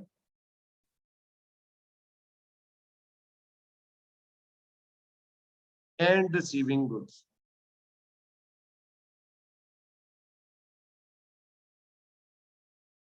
नहीं, ऑर्डर लेवल नहीं कह सकते, री ऑर्डर लेवल ही कहना पड़ेगा, क्योंकि ऑर्डर लेवल का मतलब है कि ऑर्डर ऑर्डर लेवल मतलब जनरली कहते हैं, लेकिन री ऑर्डर लेवल ज्यादा एक बेहतर वर्ड है, समझे सर? यानी कि जब आप री ऑर्डर कहते हैं तो उसका मतलब है कि दोबारा हम इसी पॉइंट पे ऑर्डर प्लेस करें, यानी कि फिर जब हमारे पास स्टॉक इतना रह जाएगा तो हम फिर ऑर्डर प्लेस कर दें। नेक्स्ट है जी मैक्सिमम लेवल। अब जब हम अपना मैक्सिमम लेवल सेट करते हैं तो उसमें हमारा माइंडसेट ये होता है कि हम कोई ऐसा लेवल सेट करें कि जिससे हमारा स्टॉक लेवल कभी भी एक्सीड ना करे।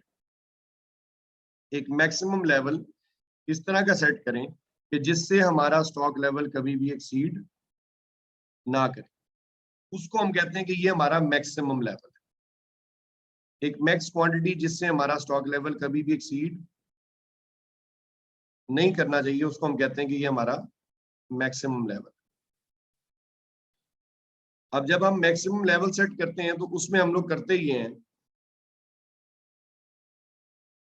एक मैक्स क्वांटिटी जिससे हमारा स्टॉक लेवल कभी एक्सीड नहीं करना चाहिए, तो उसको हम कहते हैं मैक्सिमम। अब ये बात याद रहे कि यहाँ पे हमारा फोकस इस बात पर है कि कोई ऐसी क्वांटिटी, कोई ऐसा लेवल सेट किया जाए जिससे स्टॉक कभी भी एक्सीड ना करे। तो उसमें आता है एक रीऑर्डर लेवल,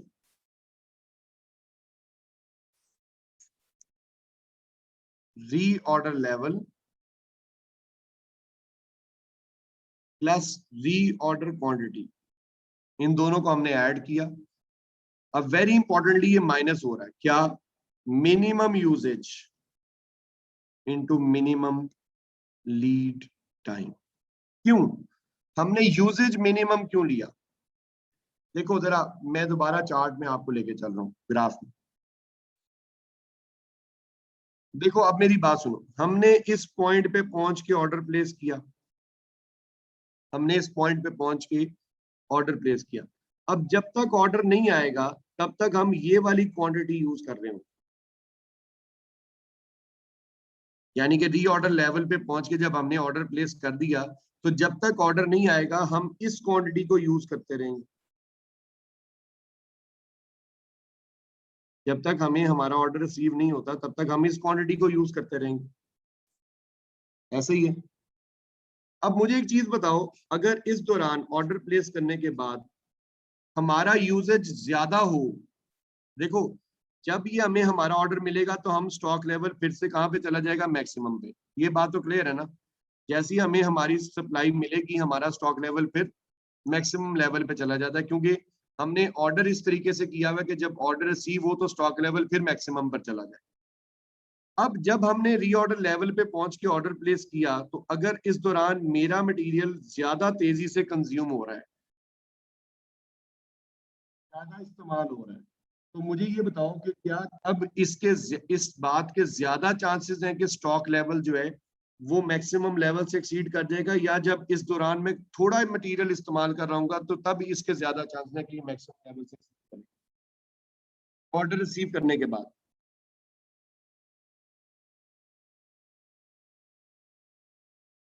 मैं क्वेश्चन रिपीट कर रहा हूँ, मेरा क्वेश्चन दोबारा से एक दफा सुन लें।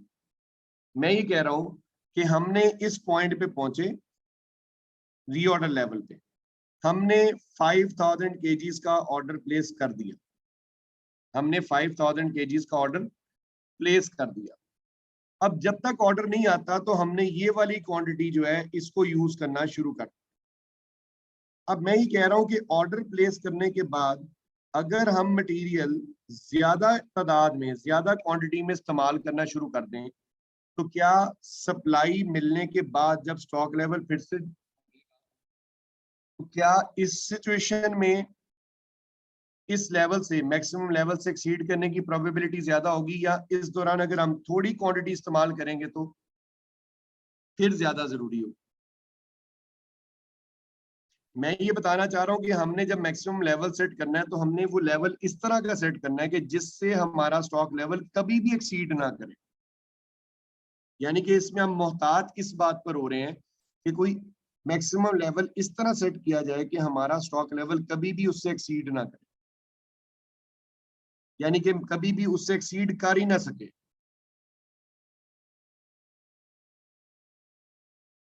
जी, अगर हम कम इस्तेमाल करेंगे तो then there is a probability कि हमारा स्टॉक लेवल मैक्सिमम से एक्सीड कर जाए, क्योंकि अगर तो हम ज्यादा इस्तेमाल करेंगे तो हमारा स्टॉक लेवल तो बहुत तेजी से यहाँ कहीं चला जाएगा, तो उसके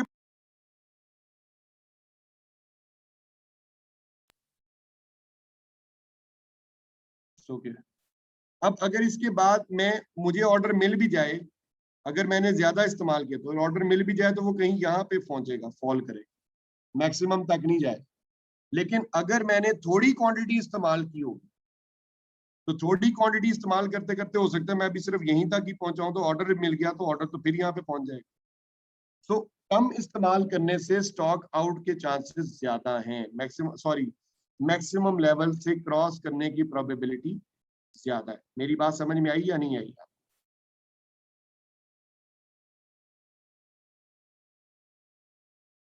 तो इसलिए हम जब उसका फॉर्मूला पढ़ते हैं तो हम उसमें जो यूजेज ले रहे हैं वो मिनिमम ले रहे हैं। हम उसमें यूजेज कौन सा ले रहे हैं? मिनिमम। और लीड टाइम भी मिनिमम ले रहे हैं। मिनिमम लीड टाइम का मतलब है अर्लीस्ट सप्लाई,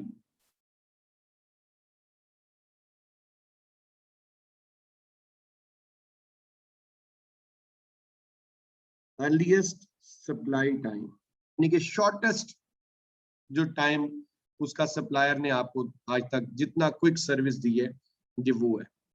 क्योंकि अगर सप्लाई शॉर्ट टाइम में आ जाए तो तब भी देयर इज अ चांस कि हम मैक्सिमम लेवल से एक्सीड करें।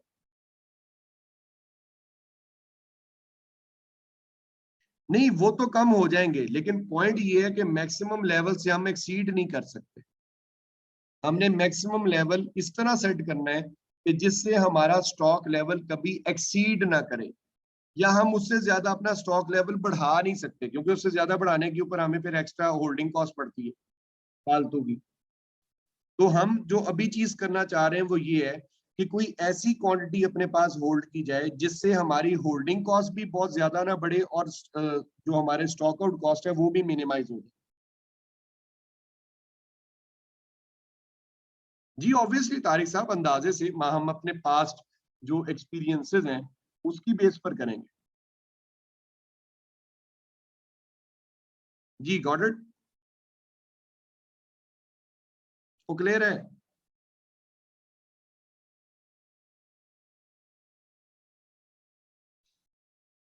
अब वो बता रहा है कि रीऑर्डर क्वांटिटी क्या होती है, ये मैंने आपको बता दिया। रीऑर्डर क्वांटिटी जिसका आप बार बार ऑर्डर प्लेस करते हैं उसको आप कहते हैं रीऑर्डर क्वांटिटी। एक ऐसी क्वांटिटी जिसका ऑर्डर आप बार बार ऑर्डर प्लेस करेंगे उसको हम कहते हैं रीऑर्डर क्वांटिटी। अभी साहब रिप्लेनिशमेंट की तरफ अभी बाद में आते हैं, वो हम लोग बल्कि कल करेंगे जब ईओक्यू पे बात करेंगे, अभी नहीं। रिप्लेनिशमेंट को मजीद इसमें मजीद ना आप ऐड करें।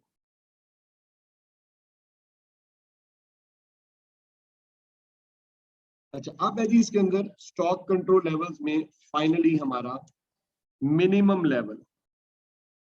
मिनिमम लेवल कहते हैं ये वो स्टॉक है जो हमने जी अलार्मिंग लेवल, यानी कि ये वो क्वांटिटी है जो हमने अपने पास सेफ्टी पर्पस के लिए होल्ड की हुई है, जो हमने अपने पास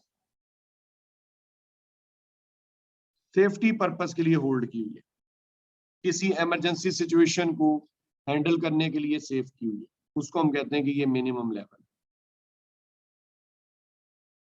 हसन, मैंने भी थोड़ी देर पहले आबिद साहब को ये बात की है कि हम ईओक्यू पे कल बात करेंगे, तो ईओक्यू के ऊपर अभी बार बार क्वेश्चनिंग करने का फायदा नहीं है। कल का ये फुल फ्लेज टॉपिक है जो हमने कल जिसके ऊपर एक अच्छी खासी डिबेट करनी है, तो इसको आप कल पे रखें। ईओक्यू के हवाले से भी कोई क्वेश्चन ना, ये हम इस टॉपिक से डी ट्रैक होंगे।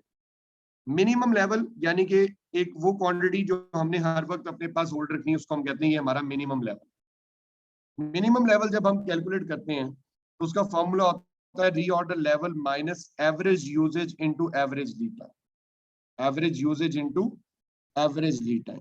अच्छा, अब एवरेज यूजेज अभी थोड़ी देर पहले भी किसी ने पूछा था। एवरेज यूजेज जो होता है, एवरेज यूजेज कहते हैं मैक्सिमम यूजेज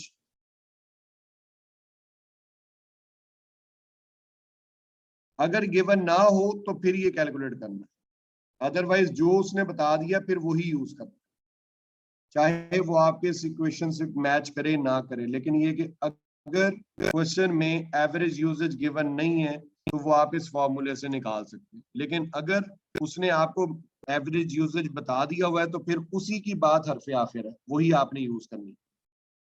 इसी तरह एवरेज लीड टाइम, अगर तो उसने बता दिया क्वेश्चन में तो वेल एंड गुड, लेकिन अगर उसने क्वेश्चन में एवरेज लीड टाइम नहीं बताया तो मिनिमम लीड टाइम प्लस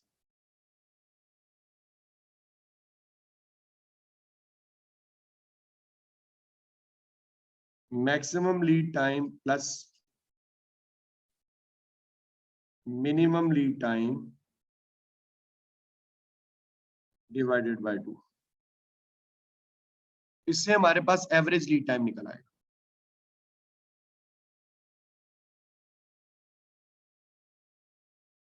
तो ये फॉर्मूला है इसके मिनिमम लीड टाइम का। अब एक आखिरी बात, इसके बाद हम इसका क्वेश्चन अटेम्प्ट करेंगे। अगर हम इन तीनों लेवल्स के फॉर्मूला देखें तो हर फॉर्मूले के अंदर यूजेज और लीड टाइम आ रहे हैं। हर फॉर्मूले में यूजेज भी आ रहा है और लीड टाइम भी आ रहा है।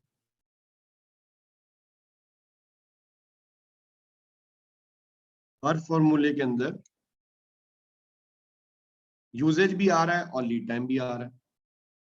रीऑर्डर लेवल के फॉर्मूले में भी यूजेज भी आ रहा है और लीड टाइम भी आ रहा है। अब हर फॉर्मूले के अंदर यूजेज और लीड टाइम इस्तेमाल हो गए, तो अब ये बात जो यहाँ पे करने लगा हूं इसको तवज्जो से सुनिएगा। Usage and lead time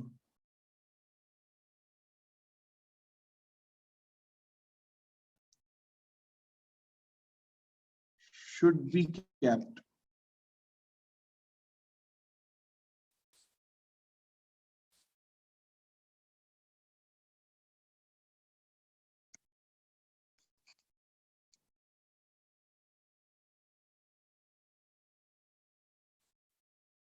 in the same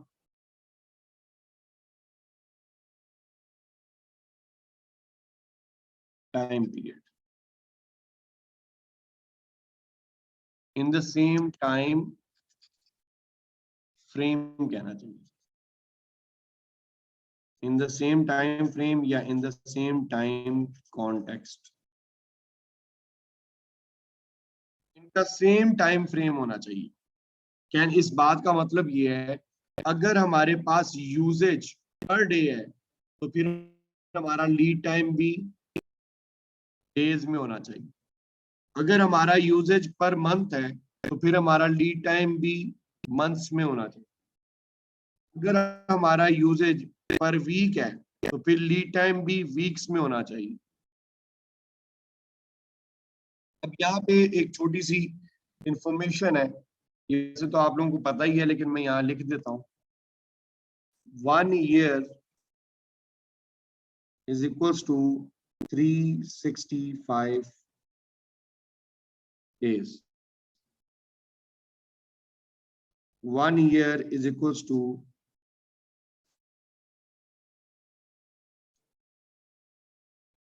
52 weeks.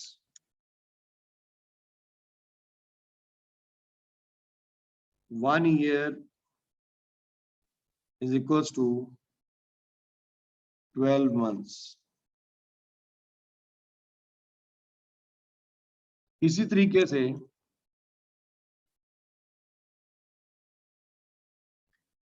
1 month is equals to 30 days. यानी कि ऑन एवरेज ये अगर हमें कन्वर्ट करना पड़े डेज को मंथ्स में, मंथ्स को वीक्स में, तो ये रेशो आपने जेन में रखनी है। And 1 month is equals to 4 weeks.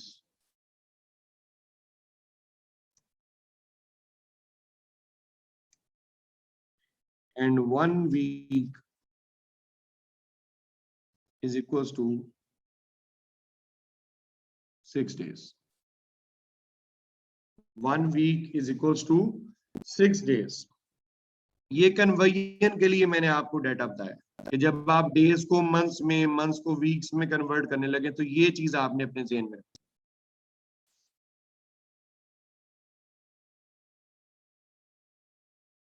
जी एक वीक में 6 डेज है ना, मतलब वर्किंग वीक्स हम वर्किंग डेज लेंगे ना हसन, वर्किंग डेज।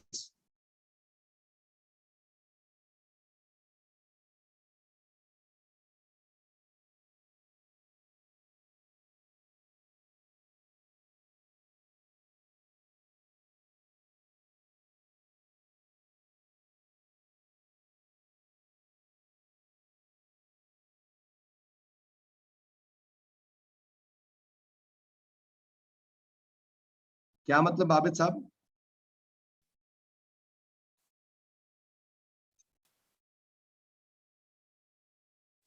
अच्छा अब ये देखें एग्जांपल नंबर 8 में Mickey limited has the following information.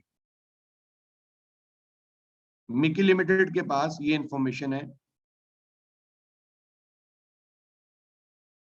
अच्छा चलें ठीक है, आप लोग फिर क्विकली 5:35 पे वापस आएंगे नमाज के बाद। 5:35।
जी स्टूडेंट्स आ गए आप लोग वापस।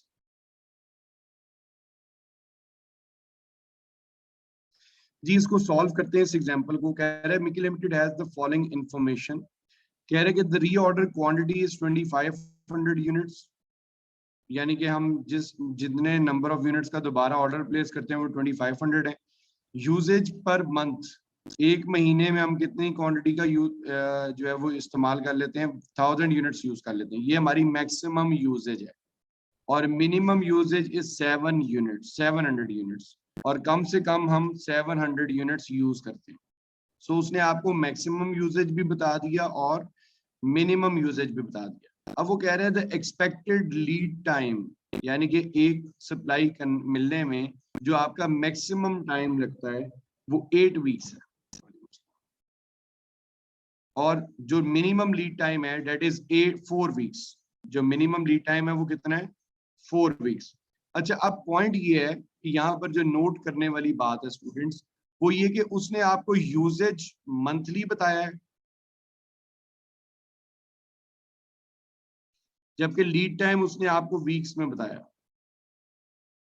यूजेज वो आपको बता रहा है मंथ्स में, और लीड टाइम बता रहा है वीक्स में। इसका मतलब यूजेज का और लीड टाइम का time period same, time frame same नहीं है। ठीक है, एक चीज अगर मंथ्स में है तो फिर दूसरी चीज भी या तो मंथ्स में हो, या अगर एक चीज वीक्स में है तो फिर दूसरी चीज भी वीक्स में हो। इट्स बेटर कि अगर एक चीज मंथ्स में है तो फिर दूसरी चीज को भी मंथ्स में ले जाएं, यानी कि कोशिश करें कि छोटे स्केल वाली चीज को बड़े स्केल में कन्वर्ट करें। जैसे वीक्स छोटा स्केल है, मंथ्स बड़ा स्केल है, तो वीक्स को मंथ्स के अकॉर्डिंग एडजस्ट करें। अभी मैंने आपको थोड़ी देर पहले बताया कि एक महीने में 4 वीक्स होते हैं। एक महीने में कितने वीक्स होते हैं, 4 वीक्स। तो अगर मैं 8 वीक्स को डिवाइडेड बाय 4 वीक्स कर दूं, तो अगर मैं 8 वीक्स को डिवाइडेड बाय 4 वीक्स कर दूं तो मेरे पास ये बन जाते हैं 2 मंथ्स। काइंडली जिससे भी अगर ये लाइन लगी है ब्लू तो इसको खत्म कर दें। Thank you. तो 8 वीक्स को डिवाइडेड बाय 4 वीक्स किया तो ये मेरे पास मैक्सिमम लीड टाइम क्या बन गया, 2 मंथ्स। और इसी तरह जब मैंने मिनिमम को डिवाइडेड बाय 4 वीक्स किया तो ये मेरे पास बन गया 1 month. Students is that clear or not, yes or no? यानी कि मैंने, मेरे पास जो लीड टाइम था वो वीक्स में था, मैंने उसको वीक से मंथ्स में कन्वर्ट किया। और अभी मैं पीछे आपको इसकी जो एक जाहिर देखें, मैंने इसमें ये बताया कि अभी मैं शुरू में प्रीवियसली ये बता के आया था कि एक महीने में 4 वीक्स होते हैं, 1 month is equal to 4 weeks. अब अगर मैंने वीक्स को मंथ्स में कन्वर्ट करना है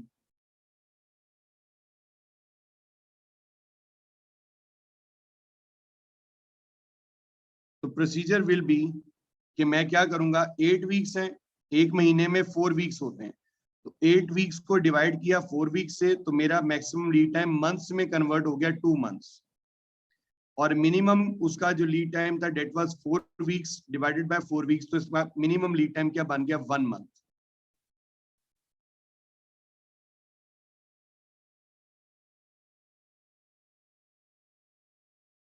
जी जाहिद साहब, गॉट इट और नॉट?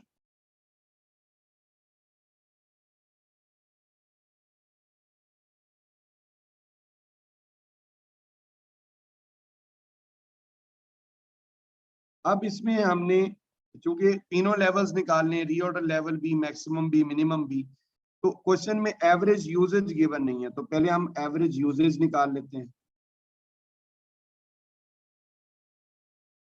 एवरेज यूजेज का फॉर्मूला भी मैंने पीछे लिखा,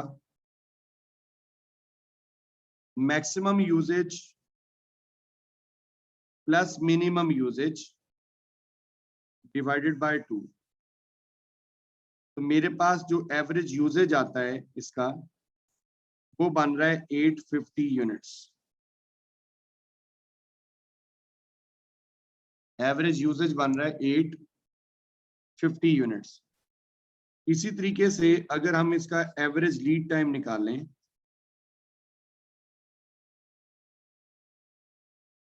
एवरेज लीड टाइम होगा मैक्सिमम लीड टाइम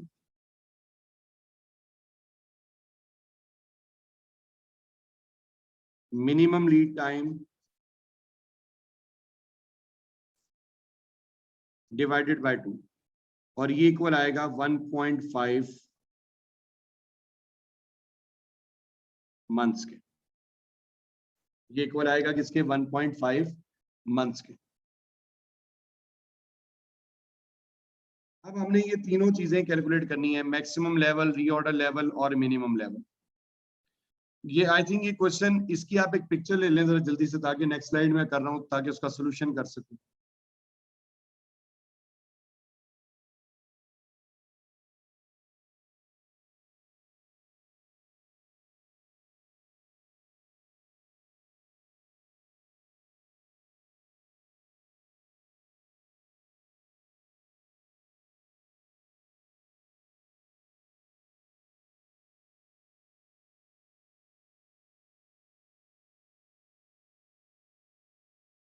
अब इसमें जब हम इसको सॉल्व करेंगे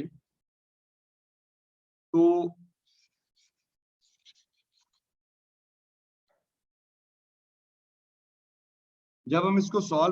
होल्ड ऑन, सबसे पहले हम इसमें निकालेंगे reorder level.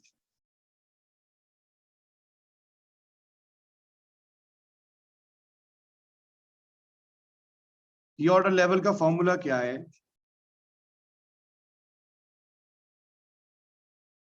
Maximum usage into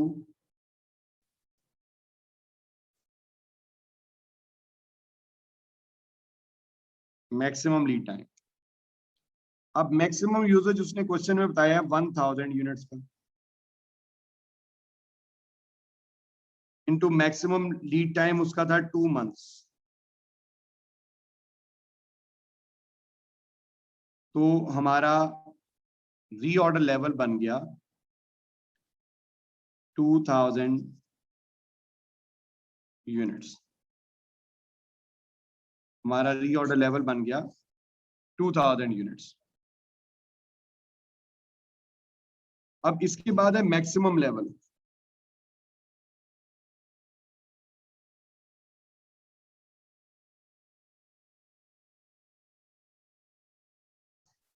maximum level का फॉर्मूला हमारे पास है reorder level plus reorder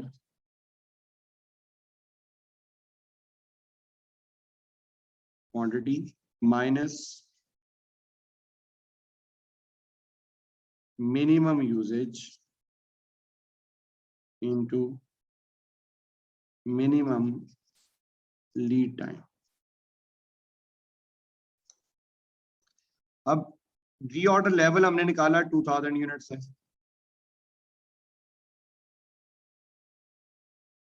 plus reorder quantity भी हमने हमें उसने बताई हुई है क्वेश्चन में, वो 2500 units, minus average minimum usage. Minimum usage उसका per day per month 700 units था,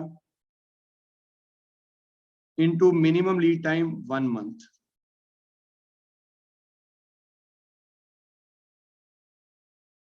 तो ये हमारे पास बन जाता है कितना जी?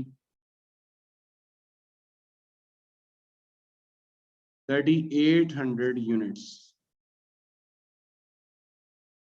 कितना बन रहा है जी? 3800 यूनिट्स। फाइनली अब हम इसमें निकाल रहे हैं मिनिमम लेवल। मिनिमम लेवल का formula reorder level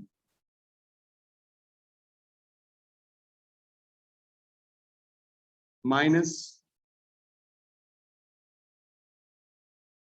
average usage into average lead time.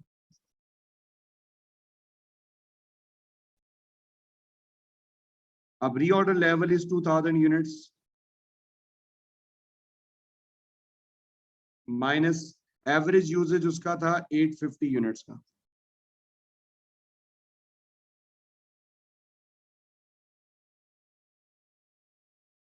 into average lead time is 1.5 months.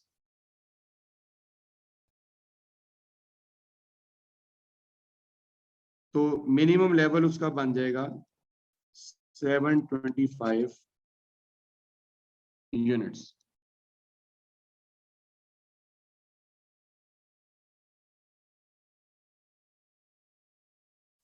Ji, is that clear or not?